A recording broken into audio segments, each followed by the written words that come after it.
If you are looking for more depth and fulfillment in life, this is absolutely the episode for you. In today's conversation, we sit down with Scott Britton, and he went from being the captain of an Ivy League football team at Princeton to building a tech company and selling it to ultimately figuring out and finding the man who he truly was on the inside.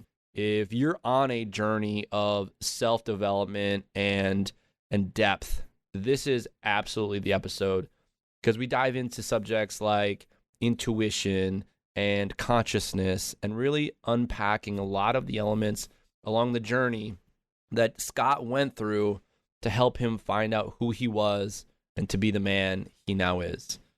Enjoy today's episode. Before we get started, I want to just say thank you for listeners like you who are out there on the forefront of personal development, of transformation, of being the best self that you possibly can be, because you know you have something deeper for this world and that you're here to give something of value to the world. And if you feel that you are looking for a little bit more depth and a little bit more clarity and the accountability and brotherhood around you, then I would highly consider checking out the Unbreakable Man Brotherhood and signing up for our 90-day coaching program, which will transform the way you look at your life and how you show up in this world. It is designed to be the balance between success and fulfillment. I've been a part of a lot of different masterminds and coaching programs, and a lot of them were just focus on success and just, drive harder. And it was all about the skill of the thing. But in reality, what they didn't realize that there's these soft skills, that the man is part of the story. In fact, you as the man listening to this, you are the reason for your creation. If you are unaware of your own mindset blocks and the things that stop you from achieving the goals that you have in your life, well, you're just going to keep getting the same results over and over and over again. So we dive deep into mindset work, into uncovering our unconscious blocks, into the depth that we are seeking in this life so we can get results. So if you are seeking something deeper, more fulfilling, and you want the success in life, then check out the Unbreakable Man Brotherhood. And as always, enjoy the show. What is up, beautiful humans? This is Dr. Dave Cohodes. I am on a mission to forge strong, heart-centered, and purpose-driven men. And this podcast is here to help you stop managing your problems and start breaking free of stress, limiting beliefs, and excuses that stop you from executing at your fullest potential, living with passion, and being the man you want to be. So let's go.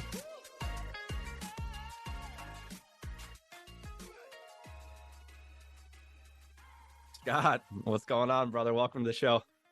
Dave, it's a pleasure to be here. Yeah, man. Excited for the conversation.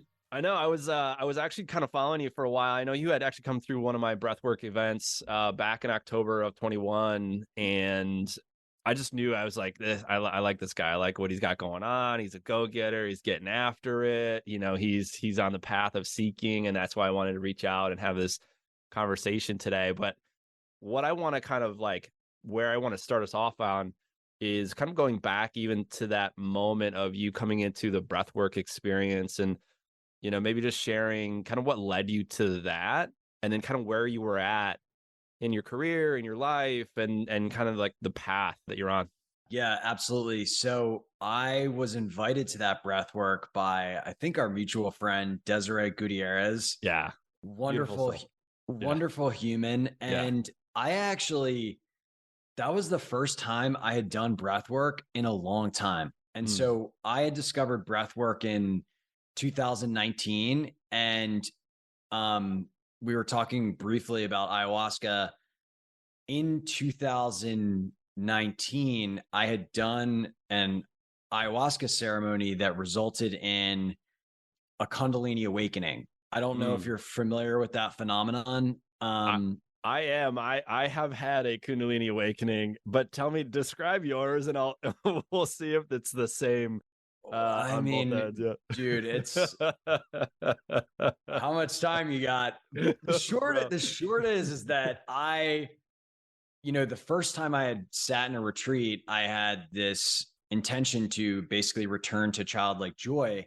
And I felt this kind of shaking sensation for probably about 30 minutes. And the facilitators told me that, oh, yeah, you're purging. And I was like, okay, cool. And this was very early on in kind of my interest in spirituality and consciousness. And I had decided to do, like most ambitious entrepreneur type people, I was like, oh, I'm going to do this ayahuasca thing quarterly. This is awesome. And the next time I did it, I had basically like a 6 to 7 hour pure shaking energy surging through me. I mean, it was terrible, dude. I probably lost like 10 pounds.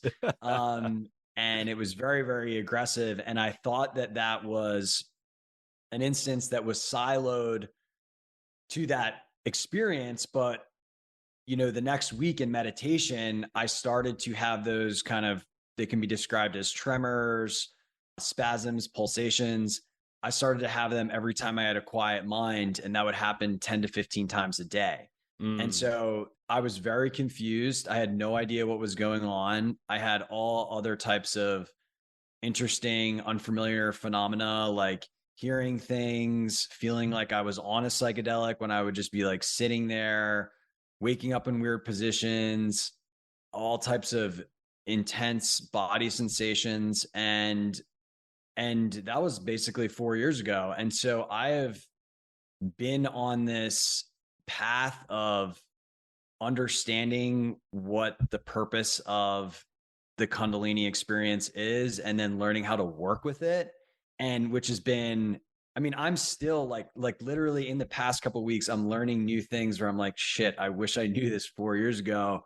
But that energy that was inside of me, actually, there was a while where I was doing a ton of breath work. Like I was doing it like five times a week, like 45-minute sessions. And no one told me, because I couldn't even find anybody that knew about Kundalini, that it was that activating energy actually was not what I needed at that time. Yeah. Like I already had enough stuff that was getting surfaced and pushed up that needed to be addressed, that I didn't need more to be, trying to have more energy to do that for me. That is often something like breath work can facilitate. And so I once I realized that, I chilled on the breath work, but for some reason I felt called to, have that experience with the session that you put on that day, and decided to go for it. And it was wonderful. It was great. I love that. I want to touch on Kundalini really quick, because I had a very similar experience back in, I think it was 2018.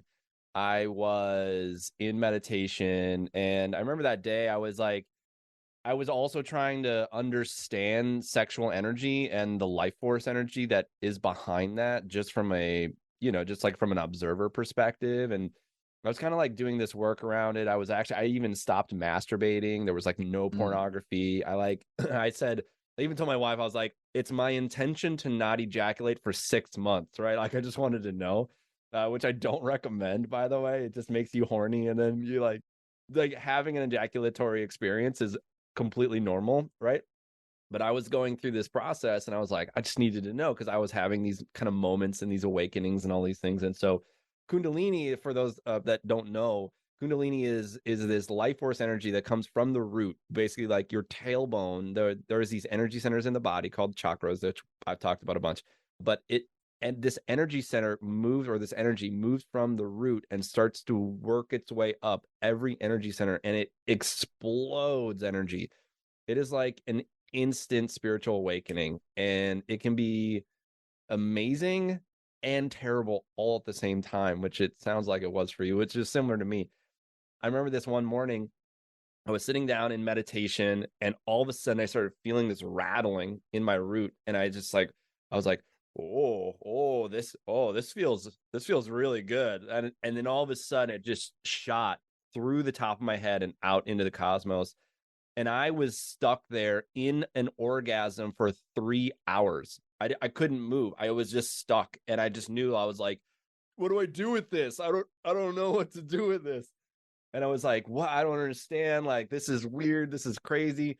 But it's one of those things that when you start to experience these energies, and you're describing it, when you start to experience this stuff, things can start to turn on, that like you start connecting to things that you can't unconnect to. You now are opening yourself up. And I mentioned this in another podcast, that when you start going in this path, but it's almost like your soul knows you have to go there. But when you go there, it's going to come with a bit of baggage, in the sense of, hey, you're going to see some things that you otherwise had no idea that they were there. And you become aware of new levels of consciousness, and just overall deities and entities and conversations with spirits that you're like, what the fuck? Am I going crazy? Am I completely normal? Do I need to go see a psychiatrist? What is happening? But all of this, and I always mention this, all of this is completely normal. What is essentially happening is like the old dense energies. And when I say dense energy, I mean like dense energy of shame and guilt and grief and trauma. All that's being shaken off. You're getting rid of that. And it starts in what you were describing in your shaking, literal shaking. That's a trauma release. That is when you surrender to the body, that innate intelligence, the body knows exactly what it needs to do, and it allows itself to just shed, and then it can come out in the most incredible ways. Yeah, definitely. I mean, all of what you said resonates immensely. There's been so many times where I've tried to hold on to, I've wanted to go back, right? I've wanted to be like, man, can I just like have how I used to feel in my body? Can I just have like a life where I didn't have all these abnormal pains and tremors and this and that going on inside? And, it takes, I think, a couple things to really get comfortable with that type of transformation. The first is just like education on what's happening to you. Like, you're not, somebody described it to me as this. It's like, imagine being a little kid that all of a sudden goes through puberty and has all of these changes happen to them. And 95% of people around you are still like in 5-year-old bodies. And so like, you think you're weird because you now have armpit hair, and like, maybe you're getting a lot of erections and like all this stuff, but like, no, actually, like, you're just evolving, you're maturing, and it's not weird at all. It's actually beautiful. And recognize that like you're going to have some growing pains in that. I'm laughing because it's like, I think of myself like, I'm becoming a caveman. What is happening? I have facial hair and armpit hair. What is happening to my penis? I don't know. Embrace it all, man. It's embrace it all. That's the evolution of, like, when you have a spiritual awakening, you will have unknown erections of the spirit, right? You will be like, what the fuck is happening? I am evolving my consciousness.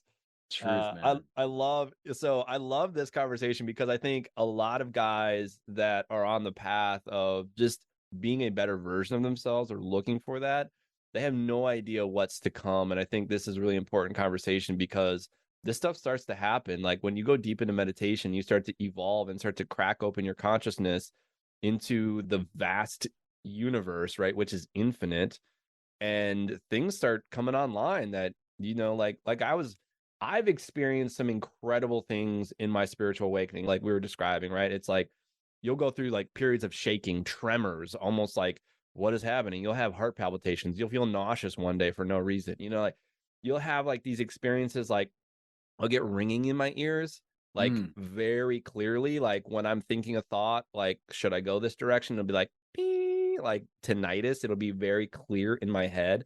Like, yep, I need to go that direction. Or like, it'll be the other ear will be like, nope, you need to slow down and like listen. And I'm like, okay, like, it's almost like a yes or no from the universe, like from, what I call spirit guides. It's this direction, or this, like, go in that direction.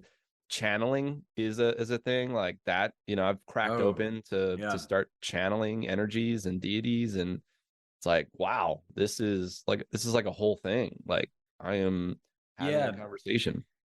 Yeah, definitely. I mean, it's like, It's really something that's a fascinating experience. And it's why I consider like the evolution of humans to be basically adjacent to the evolution of consciousness. Like a Mm, lot of these, what are often called special abilities, things like you're describing where you're tapping into higher intelligence that's outside of maybe your direct experience, things like telekinesis, things like being able to, like, I don't know what the right word is, but like remote viewing, like being able to see and understand what's going on in places that your physical body is not. I mean, there's just so feeling energies, psychic, like these actually are all possibilities and potentials for all humans. Thing is that right now they, don't come online for a lot of people because frankly, we are pretty immature as a species from our like average level of consciousness. I think yeah. for a long time, you would hear about like these monks, or you would hear about like like great, Buddhist masters that would be in touch with these things, but that was kind of it. We are now seeing a lot more people this come online for, which is really exciting. But amongst that small population, there also isn't really a lot of information or teaching on how to work with this stuff. It's kind of like there's a school for mathematics, but there isn't a school for how to use, learn, and trust your intuition. There Mm, isn't a school for, how to feel, interpret outside energies. And so we don't really have the support to nurture a lot of these gifts. And I think that is going to change as they become more popular. There's an amazing group called the Emergent Phenomena Research Consortium of 180 scientists, doctors, very spiritual beings that are going about and collecting data on all of this and trying to put it together and put together protocols around this stuff. But, you know, right now, if you tell people about these things, like most people think you're crazy, and you're not crazy. What's happening is that your consciousness is expanding. These things are coming online, and you're finding yourself amongst lots of people that are operating at a different level of consciousness that isn't better or worse. It just is. And due to the lack of familiarity, people don't understand it. And frankly, they might even be threatened or afraid by the fact that someone else has something that they don't. And so the conscious or unconscious response to that is to reject it, refute it, mm. to, tell someone that they're off the rocker. And that's just, it's just a defense mechanism. That's all it is. Yeah, yeah. I kind of liken it to the Agent Smith syndrome. When Neo breaks out the Matrix and Agent Smith comes at you. Sort of the archetype of Agent Smith is just sort of the current zeitgeist in society of like people saying like you are in psychosis, you're completely abnormal. When these things start happening, it's it can be scary because like you're like just like you're going through puberty and no one else around you is doing this, you almost like want to stuff it down and like not tell anyone. And in fact, I was in that same boat for many years where I was having these experiences in meditation because what I was trying to I felt incredibly anxious and depressed, and I was like, I heard meditation helps, and meditation was helping. I was able to calm my nervous system and regulate. But what was also happening was that I was connecting to higher levels of consciousness, and it's a sticky word, consciousness, but it's just essentially the all mind, right? Like everything that Mm. ever existed and ever will be is consciousness, and we are a stream of it in our brain, and we can have our awareness move to anything. You can think about an apple, and there your consciousness lies. You can think about a house on the beach, and there your consciousness is. And so wherever you put your consciousness is where you go, right? It's your awareness. It's that thing. So kind of going back is when we are going through this, no one talks about it. No one has the science behind it. I would actually mention this. There is science behind it, but it's still on the fringe of society. And now I think, and I will say this, I think in the next 5 to 10 years, I think even in the next 5 years, that we will become much more aware. I think there will be a shift. And I think science and we'll call it science as spirituality, if you will, but like it's like these gifts, like you're mentioning, remote viewing, clairvoyance, clairaudience, clairsentience, telekinesis, understanding that we can actually use these for better potentials for humankind, and not just even on the public or private sector, but just like, how can I be a better human to my community? How can I be a better father? How can I be a better husband? By even being able to just settle my nervous system and maybe connect to something greater than myself, whether that's your higher self or, spirit guides or whatever that is. It's, again, it's fringe as of right now, but I really think that, the old classic mystery schools, like from ancient Egypt, and then they kind of like, they're still out there, but they're kind of underground right now. And I think that they're going to be coming out a lot more because people are becoming more aware of these things. Like, people are waking up. Waking up is the best way to describe it. I don't like the term woke, because that's also kind of on the other side of it. It's still very shadow. You're still asleep, but you think you're awake. Waking up is like when shit starts getting real, and you start seeing some things that you're like, what is happening? What is going on? What I want to do is bring us back to kind of your evolution. And you like, kind of, from what I know of you, you're a go-getter. You go to college, start a company. I know you just had an acquisition.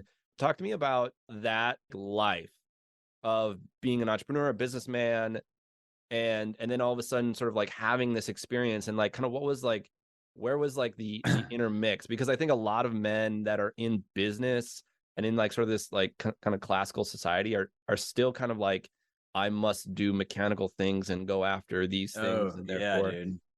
like, what? Yeah. I mean, definitely, like, my whole life I was just like Mr. Achiever. Yeah. And so, I don't mean this in a braggadocious way, but like everything I did, I was like really focused on being the best at, Yeah, absolutely. Like, went to Princeton, captained the football team, all Ivy football player, wanted to become an entrepreneur, started multiple businesses in my 20s and 30s. The last business was acquired by Salesforce, one of the biggest technology companies in the world. And that, and meanwhile, like, wanted to have the best body, wanted to have the most friends, wanted to be the most well liked, like all of this bullshit. Yeah. And in that experience, I thought, like, my inner experience was one that was constantly striving, constantly like thinking about every scenario, like, how do I get better? How do I get the most out of this? Like, how do I, whatever. And like a very simple example would be something like, on my drive somewhere, I would be like, okay, well, I need to also be listening to a podcast, or I need to be making a phone call, or I need to be like, there was this like doer, more, better, improve. And in that experience, everybody in the outside would have been like, Scott's killing it. And on the inside, I would have been like, I'm killing it, but I also, this feels like such a freaking struggle. Yeah. And like, why is all this shit so hard? And what I definitely did not have the capacity to do was just sit there, do nothing, and be okay. Like, there was this like need to achieve or do to feel good. Yeah. And what I thought for a long time was, and I couldn't see any of this during the experience. And that's the funny thing about consciousness, is so much of what runs your life are things that you're not aware of. If you would have asked me like why I did all these things, it was because I liked them. It was because it was awesome. It was whatever. But what I later came to see is that from a very, very young age, there was this unconscious program or thought form that I was worthless. And all of that doing, all of that striving and achieving, it wasn't done out of pure inspiration, joy, and love. It was actually a strategy that I was employing to basically repudiate the idea of being worthless. Yeah. If I was achieving, if I was getting recognized, I needed to have some self-worth. Yeah. And And it was just it's just the most fascinating thing when I finally realized this, because if you would have asked me or anybody around me, they would have told you that I was one of the most confident guys in the room, who was clearly, taking life by the horns. But that wasn't coming from a place of self-love. Yeah. And I didn't know that. And it was really through this journey and experience of consciousness and going inward instead of trying to control the entire outer world around me that I started to, first off, acknowledge all of these things that were the drivers of my life in that were in my unconscious mind and body and programming, and then learn to try to work with those things and basically reprogram myself, and also start to love myself. And it was a very interesting experience because all of this was happening like while I was running a high growth tech company, which was, purely started for like the reason I mentioned before with the self-worth issues, and having this identity of like being this entrepreneur, being this guy's guy that like had a lot of women in his life, being all these things, and like just recognizing that like it was all just a ball of programming, and it actually was no longer in alignment with my highest expression. I love that. I almost like want to put just a pause on that. I think that is so powerful because it is such a common story for men to go out, and you killed it, man. Like you did, right? Like you were like, when it comes to the third dimension, you were like the guy. You were like captain of the football team, Princeton, right? Ivy League. You start this high growth tech company, you sell it, it's like, man. But underneath all that, it's like your soul knew that there was something missing and you needed to go find it. And this is the start of the hero's journey, right? This is what I teach in our experience. It's like when when Gandalf comes in and, it's the magician within, it says, Frodo, you need to go off on this journey, and you need to take Samwise, and you need to go. You need to go take this ring and bring it back to Mordor. And what is happening is that this part of us is telling us like, hey, there's something missing, and you need to go find it. You need to go find like the deep, deep work. And we as a society, and this is one thing that I'm bringing into the world, is that I felt that we have lost the rite of passage, or initiatory rite of passage, where you go from boyhood psychology into manhood psychology. Like I think you and I sort of went on our own journeys to find those things. Then we kind of created our own initiatory process. Maybe, you with ayahuasca, and me in a similar vein, right? I did, sat in ayahuasca. I've done meditation and breath work and all these things.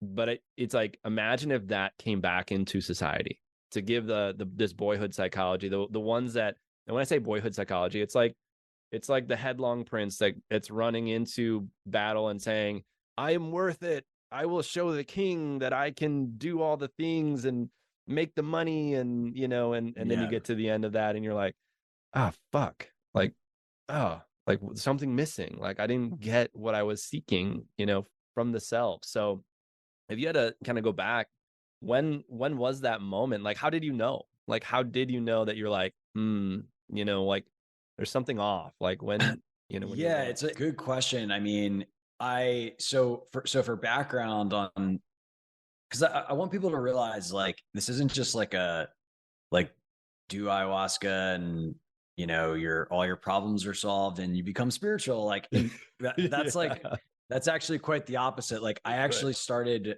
meditating when I was 23 years old because I had developed alopecia, and the doctor told me that I needed to be less stressed and that meditation was a way to do that. And so, I was 7 years into a meditation practice when I did, have my first plant medicine experience. And I think like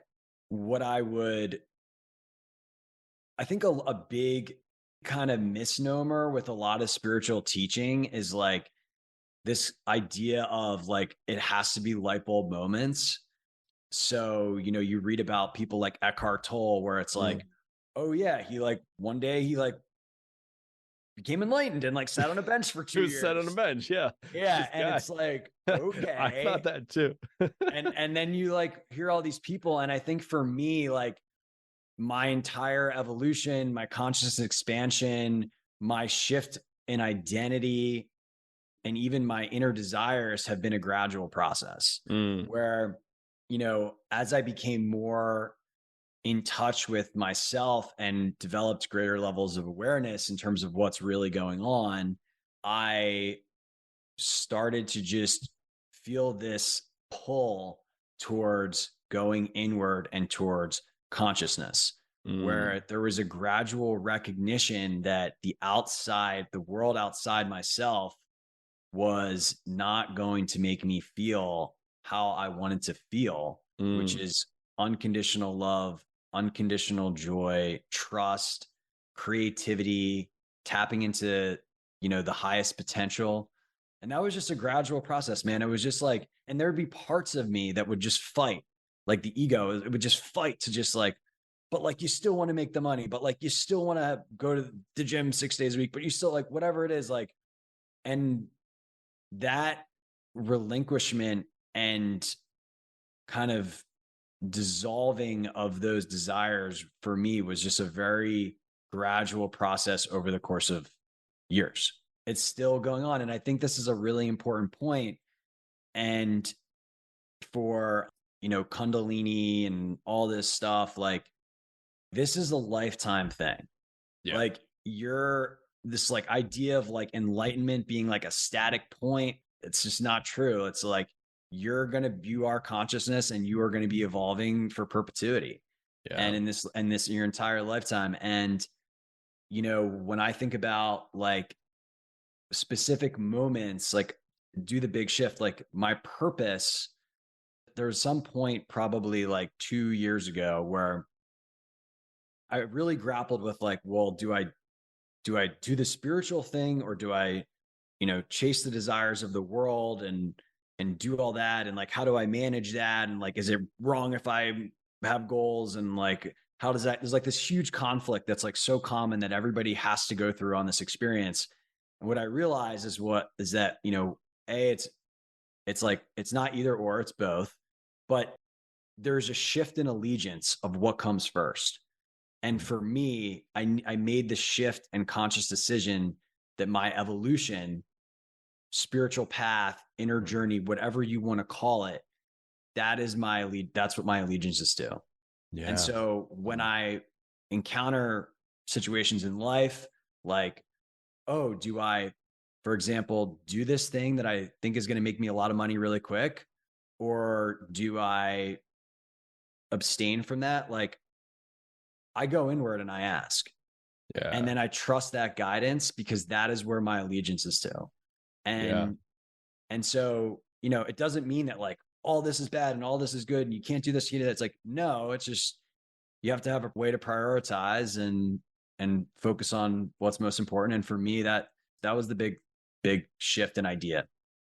I think like again, there was such a powerful moment, and then that happens with so many guys that it's like we go off towards the physical material world, and we're trying to chase again like the business, and like I was there absolutely like Oh yeah. trying to go after like the physical things, and I was really good in everything I did. I was much more a dabbler, and like I was, no matter what I did, I was going to be good at it, but I always wanted to do like the next thing, so I would get to like 90% proficiency and be like next, and then like it was like the more I could do, the better I was, so like if I could play guitar and skateboard, and it's like I knew all these things, and it's like again in the same vein, it's like this is my worth, I am worthy, I just like Yeah. hung my flag on that. And there was a moment in my life where I a business failed, and I had a financial trauma. Like I literally just lost everything, like boom, because my Wow. business failed. My business partner and the contract that I had signed completely, like he didn't show up on his end of the bargain, and I lost it all. And I was like, fuck, like what do I do? And had to bring that back to my wife and like try to explain that. And she was pregnant at the time. And that financial stress That's serious, dude. That's real. It was real, man. It was real, man. That financial stress put enough stress on her body that she miscarried. And then I linked up that I killed my child. Like my Holy own shit. greed killed my child. And I went into a dark place for a minute, and I was there. And I remember it was in that darkness that I was like, almost like this warrior, like, I'm not giving up, because we still had a child, our daughter Madison at the time. And I knew I knew like this was happening for me, but I still, at the time, I was like, this sucks. You're just like getting drugged through the mud. And so that was a finite point for me to go on this spiritual journey. I had already done the meditation, but I was doing meditation because I thought it's like I was doing spirituality. Yeah. Right. Totally. Like Yeah. I was doing it. I was like, I'm doing all the right things. Yeah. Right. Like, and I could be the best. I can meditate for 10 hours. Yeah. Like, totally. And so when I went through that, and it was like it just shook the system, and I didn't know which way was up. I didn't have a guide. I didn't have a group of men around me. I didn't have anyone really to share these experiences with. And, when you're in the darkness like that, and when I say darkness, I mean like spiritual darkness, where you're in a traumatic experience and you don't know where to go. That's where you actually need people the most, where you just like reach out. You're like, hey, listen, I have no fucking clue what to do, but you always feel like such a burden. But why I bring this up is that was the transition point between external drivers and looking for some type of external validation, and starting the process of going within and being like, listen, I'm going to reckon with this. I'm going to see whatever pain and hurt is in there. And I was still doing a lot of physical things, right? I was still waking up early to like, okay, I can outwork this depression by waking up earlier. I was getting up at 4 a.m., 3:45 a.m. and like going for a run, and like pitch dark outside. And I'm like, I'm going to do more. And it wasn't until I started to finally like soften and surrender and let myself just settle in that energy was giving itself up, and it was able to release from my system. And kind of the whole point of this story too is that like if we are just going out there into the world externally and looking for validation from something outside of ourselves, we'll never find what we're actually looking for. What we're actually looking for is exactly what you described, as that inner knowing of true love, of compassion, of joy, of freedom, of whatever it is. And that is the hero's journey. That is the journey that we are all on, no matter what. Like, all men are on that journey. They just don't even know it yet. It's like the universal 2x4 has to smack them in the face one time. And that could be, a diagnosis, a death in the family, a disaster, a divorce. It's all D words. That's why I say it's all D words. You get the big D from the universe, and you gotta take it in, man. It's the worst. Take in the D. You gotta take it in the universal D, man. Like the universe is just gonna give it to you, and you're like, oh. I think you touched on something, and I'm gonna take us away from the big D from the universe. You touched on something really incredible, because this was something that even I had a lot of questions about when I was, going through a lot of my inner work. And a lot of people think that like, dude, I don't have time to do spirituality, or I don't have like, almost like they're still externally focused, but they know they want something deeper. But what they're saying is, I don't want to become a monk and like live on the street and, let go of everything. You mentioned kind of the balance between the two worlds. Talk me through kind of where you're at now, and kind of what you've learned as far as like, letting go, right, of the way of things. Yeah. So I could talk a lot about this, and let me just first off start off say that like there was a tweet sent by Elon Musk, and the question was, what is like the most underrated or surreal thing that there is? And his answer was awakening awareness. And I don't know if there's somebody out there who's creating more change in the world, in the physical world, than Elon Musk. Please tell me. Jack Dorsey meditates 2 hours a day, started Twitter and Square. Like some of the top people in business and the world are aware of what we're talking about. Yes. First off, and prioritizing in their life. And so I think that's a really important thing to understand. And I think there comes a time in one's own spiritual journey where they recognize a few things. The first is that I'm trying to think about really how I want to just say this. The first thing that I think people recognize is that eventually there's concept of polarity of like, you can be that, it's either this or that. It's either black or white. It's either business or spiritual leader. Like that is just a program. It's just like a pattern. And it's a way of thinking that just isn't true.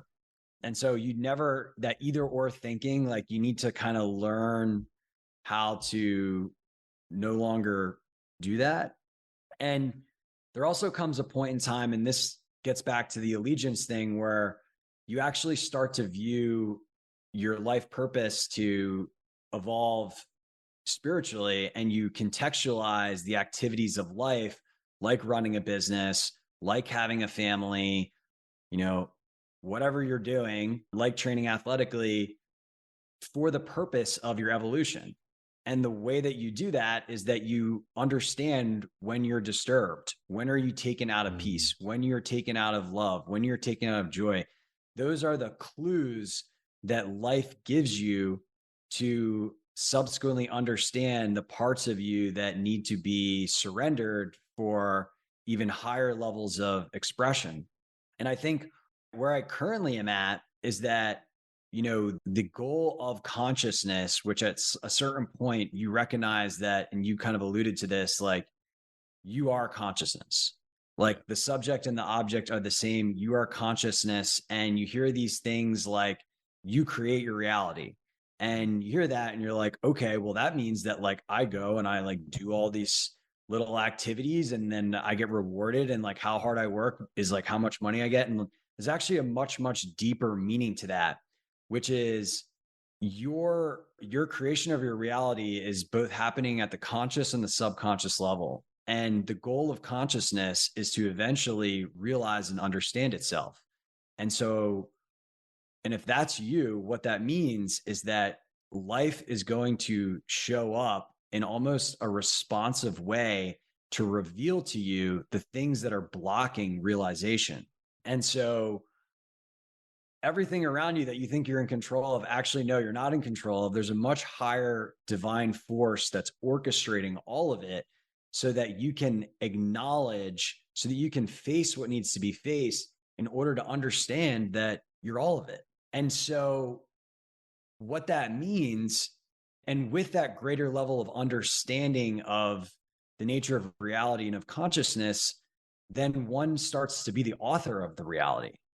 And this is a huge thing that a lot of people, a lot of spiritual people out there, they talk about manifesting. And what they don't tell you is that the ability to actually bring things into your life, whether that's partnership, success, money, whatever, that whole process of manifestation actually has a lot more to do with your level of consciousness and understanding of who you are than it does how long you sat and thought about something. Yes. Or write in a vision board. Like it's actually all comes back to the consciousness. And so your ability to really bring into your life, like what you want, the true answer to that is not more work on the actual business or content. It is the work on the consciousness that is going to bring you that. Yes. And so, yeah, like my opinion, anybody who like doesn't have time for this stuff, I would just say like, there is a way that you can create heaven on earth. There is a way that you can get it whatever you want. And it really does come back to consciousness. And I know that might not make sense to a lot of people, but it is the truth. And as someone who tried to do it the other way for a long, long time, that just doesn't work. That just doesn't get you what you want. And just to tell you a story, like I actually have many examples of things where I was out of alignment with my life at the time. And I was following these unconscious programs like, I need to start a tech company to be worthwhile. And a small story of this is like, I started a podcast in 2013. It was called The Competitive Edge. I was very early to the podcast game. I was getting hundreds of thousands of downloads a month, which was a lot back then. It was a top 20 business iTunes podcast, and I fucking loved it. And I stopped doing it to do this tech startup, even though I loved it, because of this self-worth issue. And if I would have kept going on that podcast because I had addressed the self-worth issue, honestly, that podcast would have made me a lot more money than I would have made doing all these other things. And so the moral of the story is that, and that's an example of unconscious self-sabotage, which we do quite often. And that's just an example of a story of like, whether it's like money, success, business, like actually like this is the most valuable thing you could be doing. And the universe is not going to reward you for the activities that do not align to pursuing consciousness, pursuing the self-understanding and realization. And if you don't see the sign now, the sign's going to keep getting bigger until it whacks you in the face with the big D, like you said. And take it from somebody who's had to learn the hard way, dude, that's how this stuff works. And like, once the thing that's cool and exciting is like, once you do get to that place where you realize that, and this becomes what your focus is, like you still have that passion for life that you had for whatever you're doing now. It's just channeled towards something else that I think is much more interesting and compelling. Absolutely. I would 100% agree with that. And I went through the same sort of evolution in my own consciousness, if we're going to use that word. I like that word. Is I was very much directed towards external drivers, house, money, cars, name all the things. And I was so unfulfilled that looking back, I chose failure, and I created failure so that I could find what true fulfillment and true passion and true purpose really meant. And, I thought that it was happening to me, but it was actually happening for me. And I definitely know that to be true now because of the lessons that I've learned from it. And kind of going back, you mentioned something that might not make sense, which is, and when I say, like, when I talk about the evolution of consciousness, I call it mindset mastery. Is like kind of the easiest term for people to kind of catch, because they know what mindset means, and they know that their thoughts and their feelings are ultimately up to them.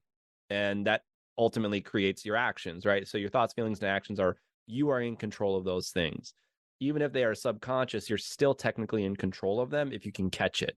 If something happens, like an old pattern starts coming up, like an old trauma pattern, like you're mentioning, like you were doing this thing towards this podcast, you really enjoyed it, but essentially like an old pattern of worthlessness came up. So you're like, I must be worthy. And then you went off and you created this startup, which is, it's part of the experience. So as you are going on the evolution, and this is really important, when you want to manifest something, whether it's, like you want to sell a big company, or you want to start a podcast, or you want to have a fulfilling career, what is naturally going to happen is that call is on your heart. It's like something, your higher self, your spirit, your soul is calling you to something greater, and it. And like, it's like, you can't deny it. It's like this call. And so oftentimes we deny the call. We're like, no, I don't, no, it's okay. I don't need to do that. I'm going to keep doing this over here. And you don't want to let go. And then the universal D hits you in the face, and you got to take it, and you just got to, you got to open your mouth, and you got to go. You're like, fuck, no, okay, I will listen. And when that happens, what's going to naturally happen is that all of the shit you've been running from, that's the stuff that you're afraid of from yourself, meaning the parts of you that you feel so shamed of, the parts of you that you feel guilty of, the parts of you that you feel remorse and grief and fear. You have to go find all of those parts of you, and you need to reckon with them, and you need to pour absolute compassionate love on all of those things and forgive all of those things, those parts of you. And that's really what this process is. It's you and I kind of use the word an evolution of consciousness, but in my mind, it's almost like a pathway to wholeness in becoming another good way to put it.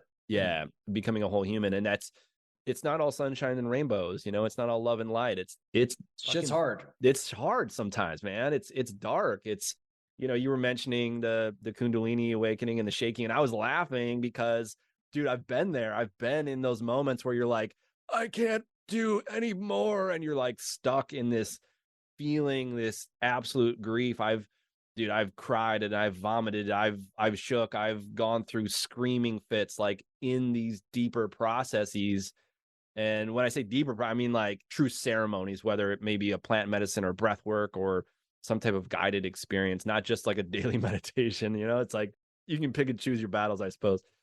But you're going to go see the darkness and it's going to fucking suck. It is going to be painful.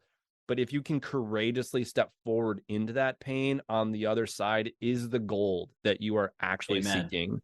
And that's the gig, man. That's like the warrior heart it's like the same energy of courage that you would put on armor and a helmet and run into battle is the same energy you need to go deep within yourself, find all of the reasons that you are worthless or unlovable or undeserving or a bag of shit or whatever word is in there. You got to go find all of those things, and you need to sit with them, and you need to feel them and experience them, and it will be released from your body, that energy, because universal law, the conservation of energy can neither be created nor destroyed.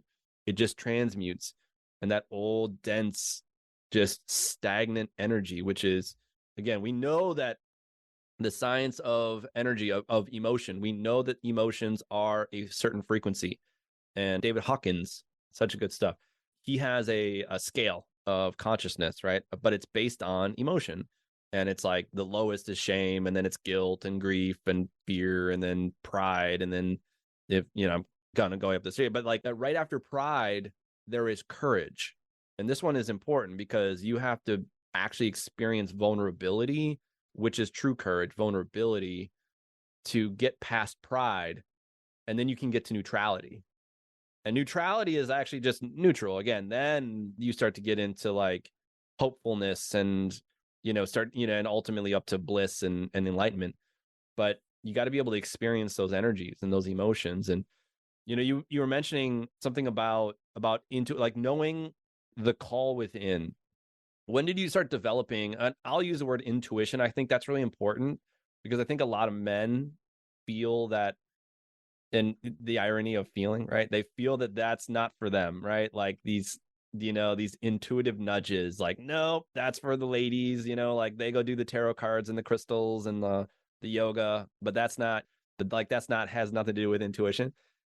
Like, how would you approach that, for any man that's like out there and understanding that? So I would say things like, first off, like, don't mistake tarot cards and all of that stuff as intuition. Like, intuition, my perception and the way that I think about it is, it can really come in two forms. One is almost like an audible guidance in my awareness.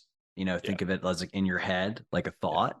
And the other way that it can come is through reality showing itself to you. It's like if you see something 3 times, it's like, freaking pay attention, dude.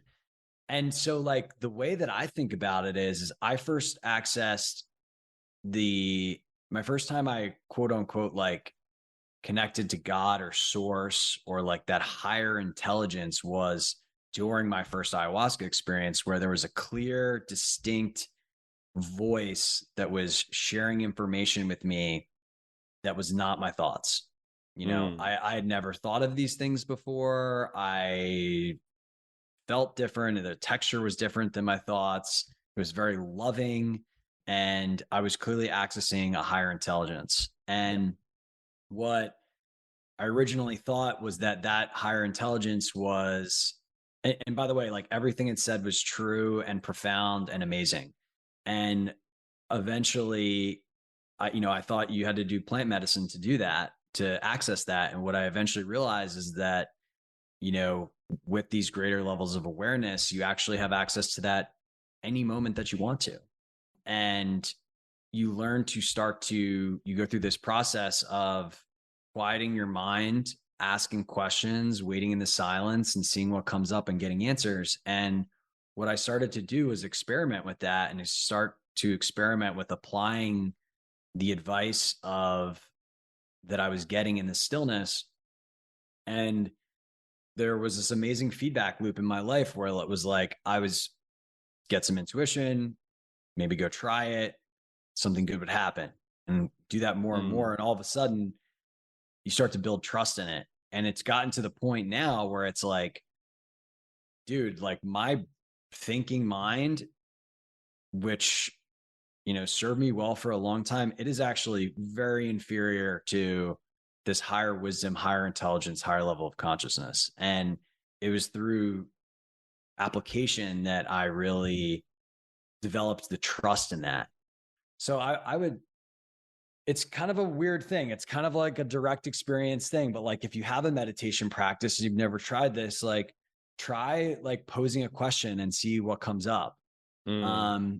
And in the stillness and then use it and like keep doing that. And then over time, maybe you start to realize like there's actually this like always with you loving source of information that you can use to improve your life. Yeah, I think that's an amazing kind of explanation of that. When I kind of speak of intuition, and again, it's like one of those things that a lot of people don't think about, but it's really important to tap into because it is just a version of yourself that is I call it your higher self, or, I kind of coined the term unbreakable self. It's the part of you that can never be broken. It's like, I like that. Yeah. It's like this thing that is ever present. It's like this consciousness that has absolute awareness, and it's constantly calling you to a greater potential. Potential is such a funny thing. If you think about it, it is the science like goes out and it tries to measure everything, and it claims that if you can't measure it, it doesn't exist. But we know potential exists, but we can never measure potential. But we know it exists in all of us. We know that there's something for us, that we want something, a desire, that we're being called to a greater potential. And that's like this edge between mysticism, magic, and science. It's like the more you go after the unknown, of the mystic, of the what is the mystery of life, the more you become and you open up and you evolve your consciousness, is what we've been kind of talking about. And consciousness being the awareness, right? So like it's like awakening that awareness to greater potentials of having conversations with loving voices. And that the tone and the subtleties of that voice is definitely not yours. And I've absolutely had those conversations. In fact, I had one of those conversations yesterday. And I'll typically have those conversations pretty often because I'm constantly, having a conversation with higher levels of consciousness. And when I say higher levels, it just, it's sort of like this energy that kind of has more awareness, that can kind of see. It's sort of like more. Yeah, it can see more. It's like if you're on the football field and, you're the quarterback, you have a certain periphery, but your coach in the box can see more. They can see how things are being played, and they can call down into the radio and say, hey, take a look at this or that. And you're like, it's almost like having that, but from a spiritual perspective. I love and that. We're becoming more aware of it. This is a, kind of a poignant story. I was tuning into that voice, and I wanted to know, like, I want to have a conversation with this. And I think this was important for me and my own well-being, because I was constantly tuning into my intuition. And there is a balance, right? There's a balance between pragmatic and intuitive. It's like, if you're always intuitive and you're just in this flow, you're like la-di-da, kind of off. And maybe that's okay. Like if that's where you want to be, and kind of sitting in an ashram and like enjoying life. And I think that is very possible, but we do live in this society where there is a bit of a balance, and you can pick and choose however much you want. And maybe even that's a limiting belief. Now that even saying it, maybe we can just completely let go and like everything will be taken care of for us. Who knows? Like I think maybe that's what I'm learning. But the story goes, I was going to buy my wife an anniversary gift, and I was driving straight, and it was a 3-lane traffic. There was like a big cross section. There was the light in front of me was red, and the voice in my head, I needed to go straight, and the voice in my head goes, go left here. And I'm like, what do you mean go left? Like I'm having an argument with myself, right? It's like, what do you mean go left? I'm going to go straight. And it's like, go left, like very like stern voice. And I knew it was like very serious. So I was like, all right, I'll get in the left lane, whatever. I stopped like arguing with that. And I was like, all right, I'll trust you. So I get in the left lane to go left. And then the voice goes, no, it's all good. You can go straight now. I'm like, what the, like, what are you doing? Like having a conversation with myself. And then as I get back into the lane, the guy that was behind me in the far right lane zooms ahead. Our light turned green so that now we could go straight. So everybody's kind of traveling pretty fast at that point. So it's not like a true stoplight. They're traveling pretty fast. He zooms ahead, and there was a car that you couldn't see it because there was a huge barrier there. There was a car that ran the red light and hit him and then spun into the middle lane, and it avoided me. Now, if I would have gone straight and stayed in that lane, that would have been me. And if I wouldn't have gone into the far left lane, I would have still gotten hit. And so I was like, oh my God, that was it. Like, so then from that point on, it was like a knowing, like, oh, that's the voice. Like, that's the tonality of the voice that I need to listen to. And when that voice is there for something important, I need to put myself in alignment to the best of my ability. And when I mean alignment, I mean quiet my thoughts, meaning meditate, relax, settle in, do breath work, coherence, just get my heart and brain connected, and then allow myself to just get out of the way and allow that voice to come through and however it needs to come, and then take action on that, right? Like that's sometimes the fear, which is like you're arguing with yourself of like, I don't need to go left, like, or like, I don't need to go to Brazil right now. Why are you telling me to go to Brazil? But it's like, there's something there for you. You have to listen to it.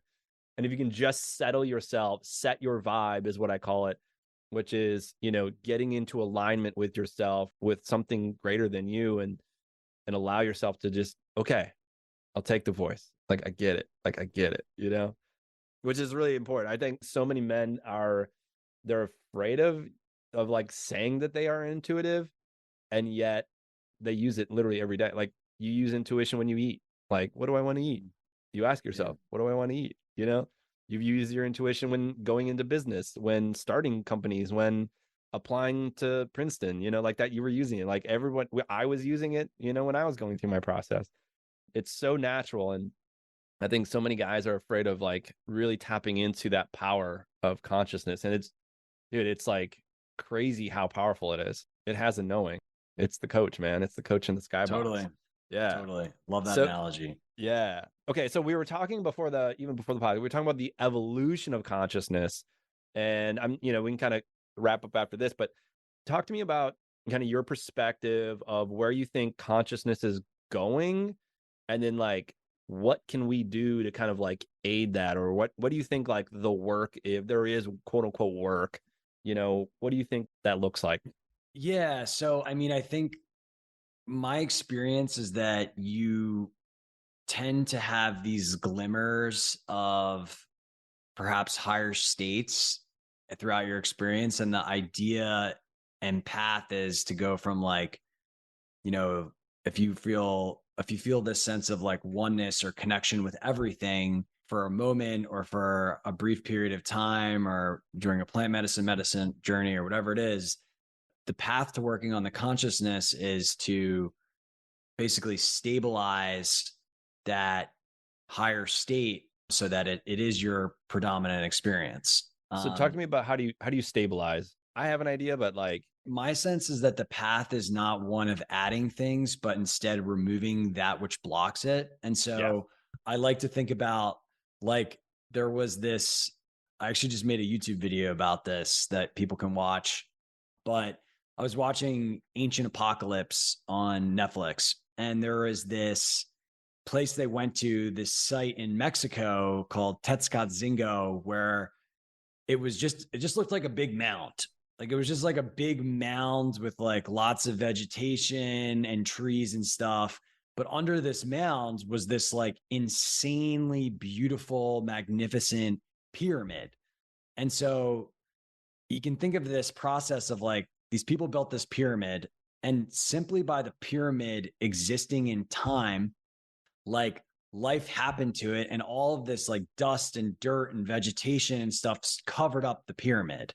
And so if everybody was looking at the pyramid today, they were like, well, that's just a mound. But through the process of removing all of the debris that was accumulated in that period of time, gradually one starts to see that there was actually this beautiful pyramid that has always been there. And that is actually the true essence of that mound. And so I personally believe like that is the work of this work. It is like you are this magnificent, infinite being, and you have always been that. You are that right now, but you have all of this conditioning and program and trauma and emotional baggage and lower energies. Like it's all kind of the same thing that are obfuscating that. And so, in order to basically return to that awareness, you just need to get rid of all of the stuff that's blocking it. And the path of getting rid of it, there's lots of different ways and strategies and techniques, but it all kind of comes back to the idea that you need to acknowledge and face these things.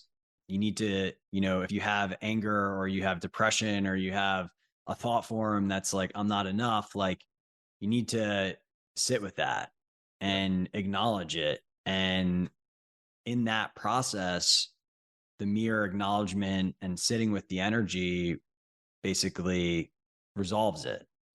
And, I would also recommend it's probably a good idea to replace that with something that's more empowering, uplifting, like love or trust or joy, whatever, gratitude.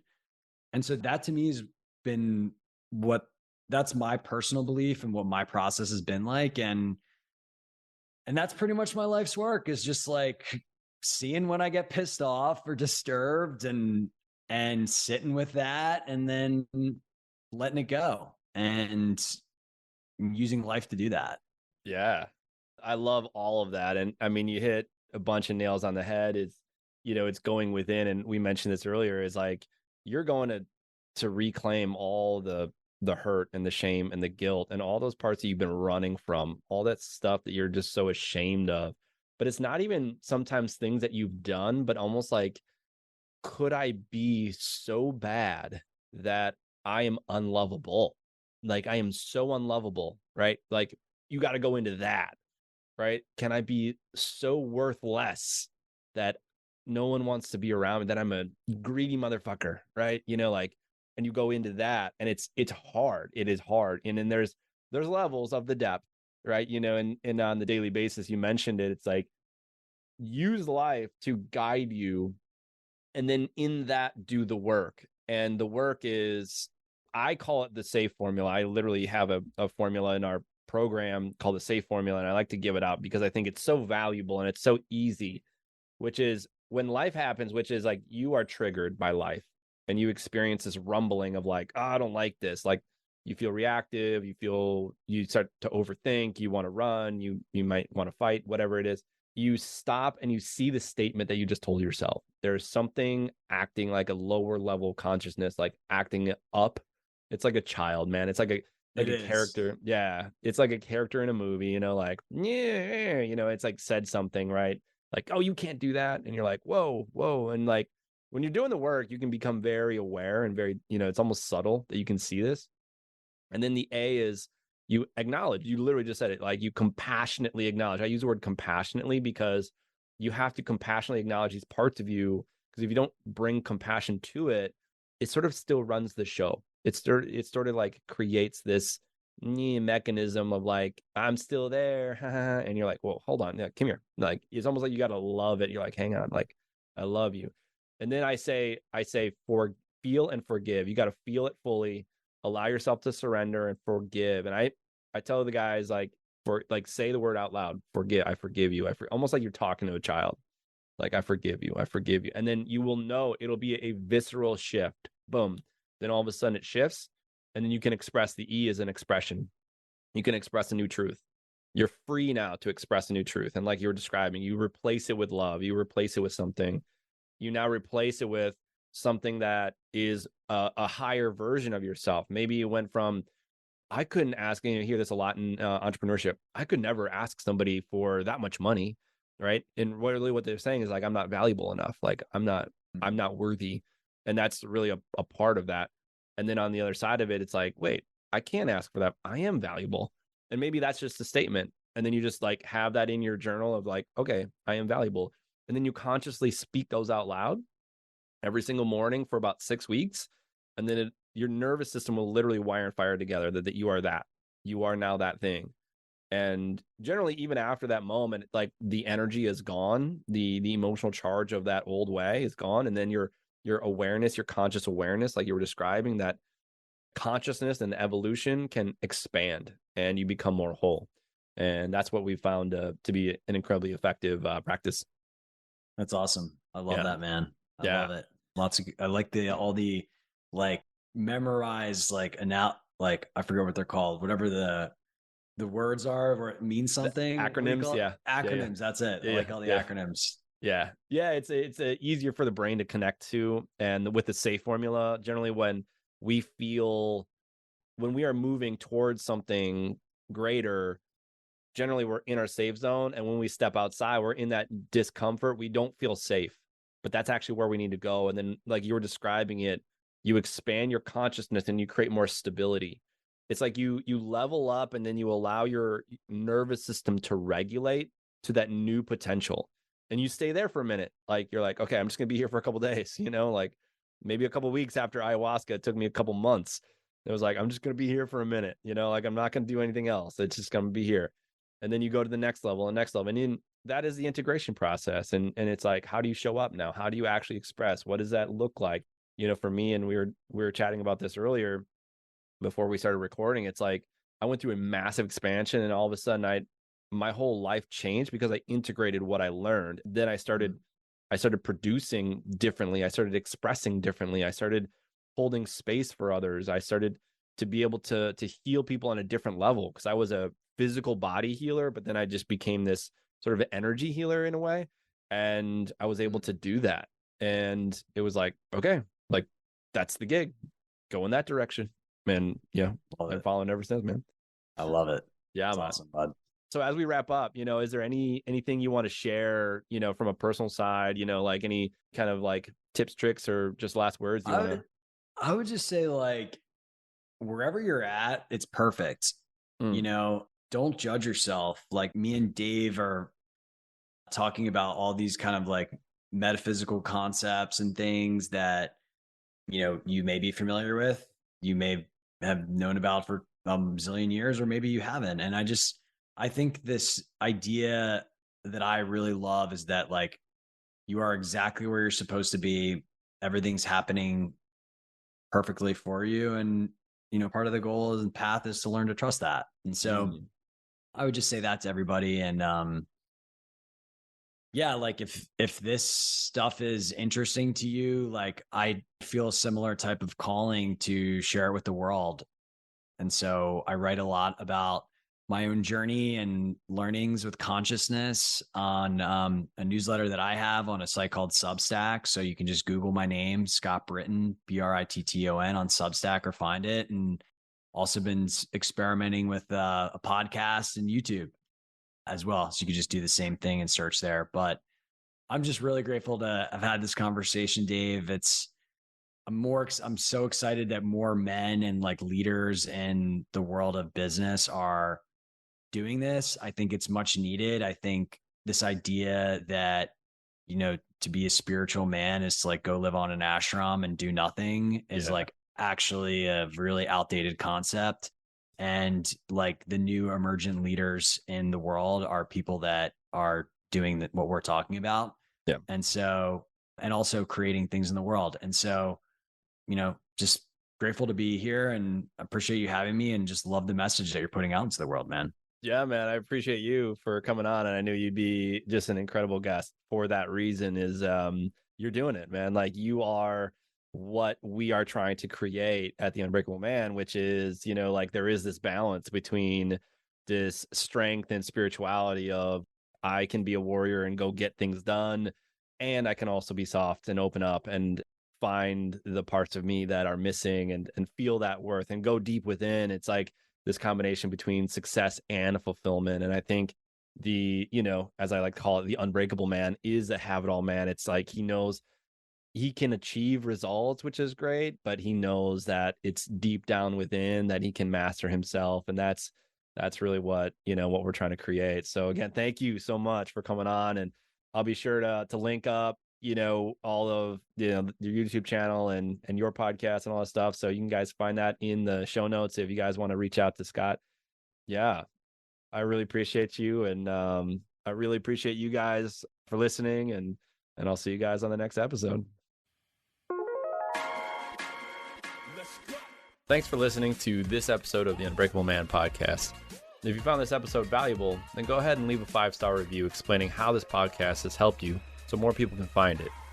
If you want to be a part of the Brotherhood, then click the link in the description below. You can also check out the Unbreakable Man experience if you're ready to face a deeper challenge and change your life for the better in just 3 days.